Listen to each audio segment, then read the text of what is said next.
নমস্কার। সবাই প্রায় দেখেছেন এখন মেটা এআই এখন এই ভিডিওটা ট্রেন্ডিং চলছে, তাই আমিও ট্রেন্ডিং এ গা ভাসালাম। তাই আমি একটু শাড়ি কালার চেঞ্জ করলাম। চেঞ্জ করতে গিয়ে দেখি আমার এখানে গলা একটা কি অ্যাড হয়ে গেছে। যাই হোক, তারপরে আবার ব্ল্যাক শাড়ি চেঞ্জ করলাম। এটা মোটামুটি ভালো এসেছে।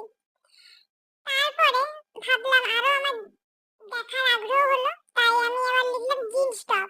এতে কি এসেছে আমি নিজেও এখনো বুঝতে পারলাম না। রেড শাড়ি, এটা মোটামুটি ভালোই এসেছে।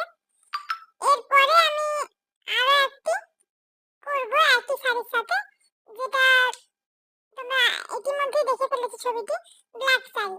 তারপরে এটার জন্য আমি মোটেও প্রস্তুত ছিলাম না, সত্যি এমনটা হবে আমি ভাবতেই পারিনি। এই ভিডিওটা যদি আমার বড়বাবু দেখে থাকো আমাকে প্রচুর গালাগালি করবে আমি জানি। এই দেখো, আমি সত্যি মজা করার জন্য ভাবতে পারিনি এইরকম মজাদার সেটার জন্য তো মোটেও প্রস্তুত ছিলাম না। এটা কি? वाह क्या सीन है।